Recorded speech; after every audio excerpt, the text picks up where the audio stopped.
नमस्कार स्टूडेंट्स, मैं Sunil Bhatt, government polytechnic college Dungarpur से। आज जो हम टॉपिक स्टडी कर रहे हैं वो IC engine subject, thermodynamics and IC engine subject में जो यूनिट नंबर 11 है, इंजन कूलिंग, उसके बारे में हम डिस्कस करेंगे। तो सबसे पहले हम देखेंगे कि कूलिंग का मतलब क्या है और कूलिंग क्यों की जाती है और कूलिंग करने के पीछे क्या जो है ज़रूरतें होती है, और अगर कूलिंग करते हैं तो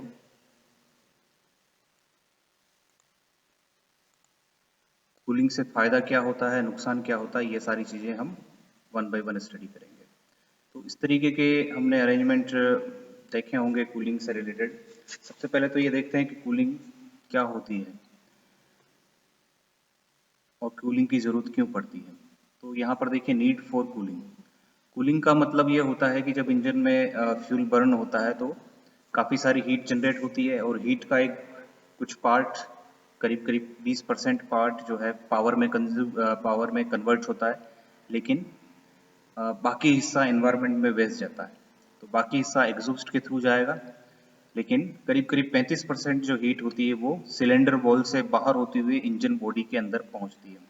इंजन बॉडी का मतलब ये होता है कि सिलेंडर वॉल, सिलेंडर हेड और दूसरे जो इक्विपमेंट होते हैं, अगर वहां पर हीट अगर पहुंचेगी तो वो टेम्परेचर इंक्रीज करेगी, और टेम्परेचर अगर इंक्रीज होता है किसी कंपोनेंट का तो उसमें थर्मल स्ट्रेसेस जनरेट होते हैं, और हो सकता है कि उसमें कोई फेलियर आने के चांसेस या कोई डैमेज होने के चांसेस रहते हैं। तो इस वजह से कूलिंग रिक्वायरमेंट होती है कंपोनेंट्स को, जिससे हम सेव कर सकते हैं। तो यहाँ देखिए कुछ स्टेटमेंट्स जो है हमने मेंशन किए हैं। सबसे पहला देखिए, only about 20% of heat is used as power at crankshaft, यानी अगर 100 यूनिट अगर हम हीट इंजन को देते हैं तो प्रैक्टिकली 20% उसका पार्ट पावर में कन्वर्ट होता है, और रिमेनिंग एनवायरनमेंट में वेस्ट जाता है। जो रिमेनिंग जो वेस्ट जा रहा है उसका 35% पार्ट जो है वो सिलेंडर वॉल्स के थ्रू यानी रेडिएशन के थ्रू जाएगा, जिसको हमें कंट्रोल कूलिंग के द्वारा करना पड़ेगा। तो दूसरा स्टेटमेंट देखिए, 35% of heat is transmitted to the cylinder walls which constitute power loss. Cylinder walls के थ्रू जो है 35% हिस्सा जाएगा, और बचा हुआ जो 45% हिस्सा होता है वो एग्जॉस्ट के थ्रू जाता है, तो वो एनवायरनमेंट में डायरेक्टली मिल जाता है। लेकिन ये जो 35% पार्ट है ये भी एनवायरनमेंट में जाता है, लेकिन सिलेंडर वॉल के थ्रू जाता है, जिससे कंपोनेंट्स के अंदर हीट बढ़ने का खतरा रहता है, कंपोनेंट्स का टेम्परेचर बढ़ने का खतरा रहता है।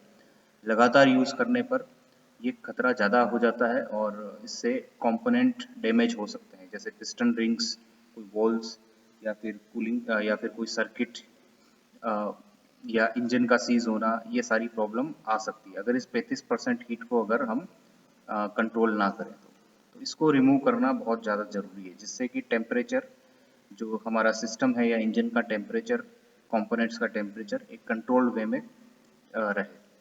तीसरा स्टेटमेंट देखिए, the heat should be prevented from being transferred to the cylinder wall as it causes pre ignition of the charge. यानी एक प्रॉब्लम और रहती है, क्योंकि प्री इग्निशन जो होता है फ्यूल का, जब पेट्रोल इंजन के अंदर जब फ्यूल बर्न होता है तो स्पार्क प्लग से होता है, लेकिन किसी वजह से अगर प्री इग्नाइट हो जाता है तो वो जो है एबनॉर्मल कंबशन होता है, वो इंजन की हेल्थ के लिए और हमारी इकोनॉमी के लिए नुकसान वाली बात हो जाती है। तो इसीलिए टेम्परेचर इंजन सिलेंडर वॉल का टेम्परेचर इतना नहीं होना चाहिए कि वो प्री इग्नाइट हमारे पेट्रोल को या हमारे फ्यूल को प्री इग्नाइट कर दे। और देखिए और statement, lubricant might also be burn because of excessive heat.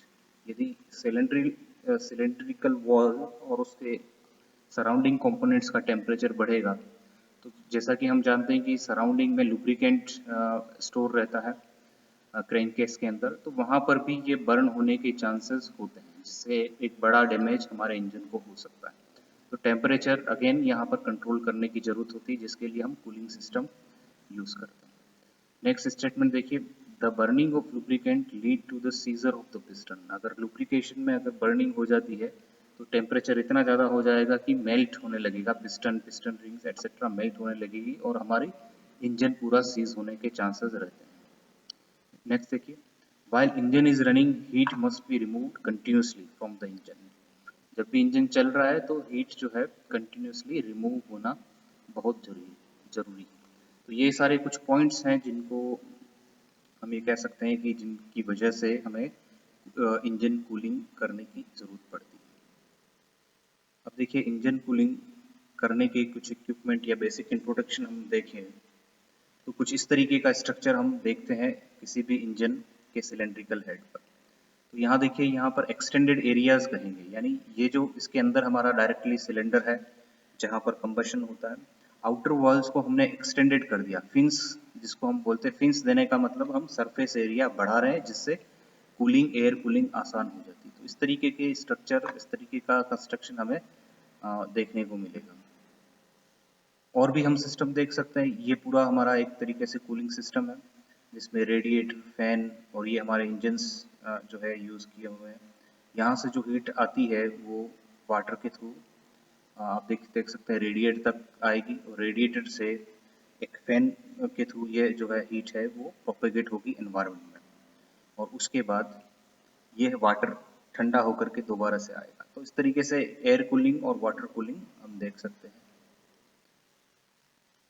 अब आगे की बात करें, ये तो डिटेल में इनको और स्टडी करेंगे, एयर कूलिंग सिस्टम क्या होता है और वाटर कूलिंग सिस्टम क्या होता है, लेकिन नीड और बेसिक इंट्रोडक्शन कुछ इस तरीके से हम स्टडी कर सकते हैं।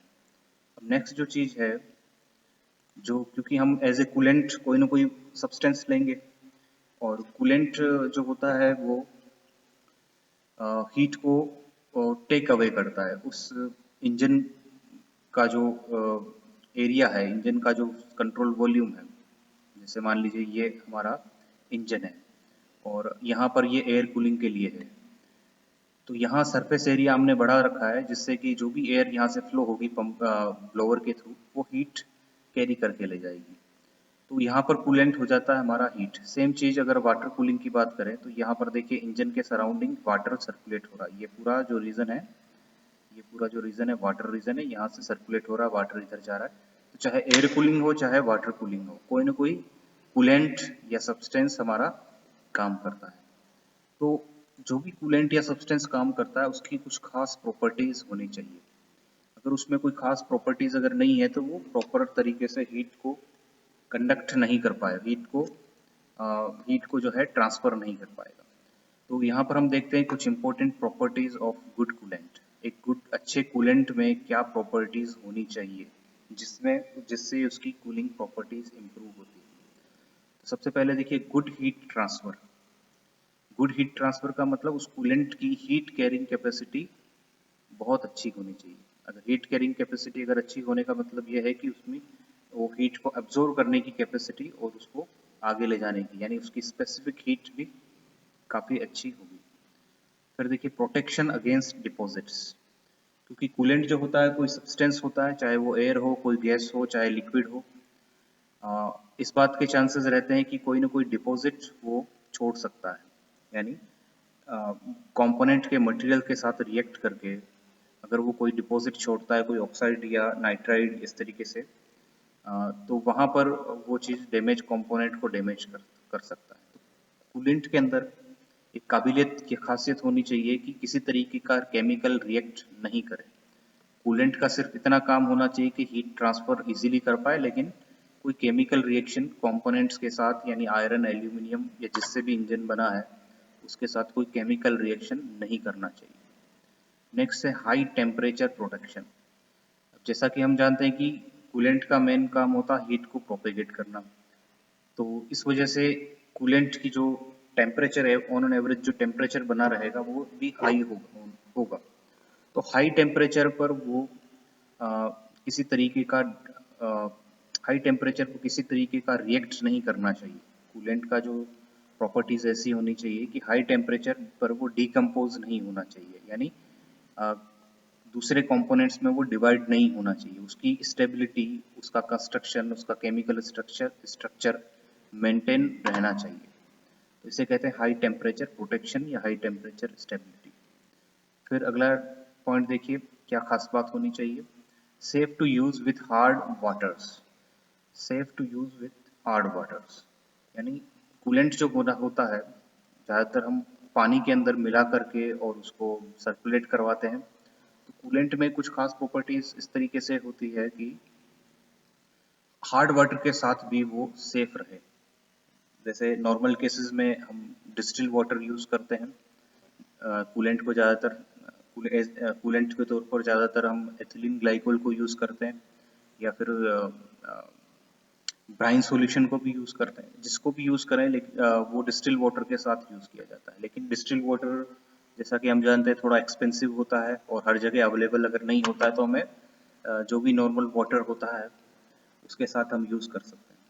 तो अगर हार्ड वाटर अवेलेबल है तो हमारा कूलेंट की प्रॉपर्टीज इस तरीके से होनी चाहिए कि हार्ड वाटर के साथ भी वो सेफली और एफिशिएंटली वो काम कर सके। तो इस तरीके से कूलेंट प्रॉपर्टीज होनी चाहिए। Won't damage and be natural with internal components. जो इंटरनल कंपोनेंट्स हैं इंजन के, जिसको हम बेसिक हार्ट कहते हैं या इंजन का जो एक बेसिक हार्ट हम जिसको कहते हैं, इंजन सिलेंडर, उसका जो वाल्व मैकेनिज्म, ये सारी जो चीज़ें हैं या इंटरनल सर्किट्स, उनको कूलेंट किसी तरीके का डैमेज नहीं करना चाहिए, किसी तरीके का कोई केमिकल रिएक्शन नहीं करना चाहिए, किसी तरीके का कोई डिपॉजिट नहीं होना चाहिए, कोई ऑक्सीडेशन या कार्बोनाइजेशन इस तरीके से कोई भी चीज़ नहीं होनी चाहिए। तो वो कूलेंट अच्छा कहलाएगा। इसके अलावा अगर हम देखें तो रिड्यूस्ड फोमिंग टेंडेंसी। फोम, अक्सर कोई भी केमिकल सब्सटेंस होता है वो फोम के तौर पर इसको कन्वर्ट होने के चांसेस रहते हैं। यानी फोम का मतलब जैसे साबुन से जो झाग बनते हैं उसी तरीके से। तो ये चीज़ कूलेंट के साथ नहीं होनी चाहिए। तो ये सारी जो है इम्पोर्टेंट कुछ प्रॉपर्टीज थी हमारे पास एक अच्छे कूलेंट की। जितना अच्छा कूलेंट होगा हमारा कूलिंग सिस्टम, उतना अच्छा काम एफिशिएंटली और स्टेबिलिटी के साथ काम करेगा। Thank you student.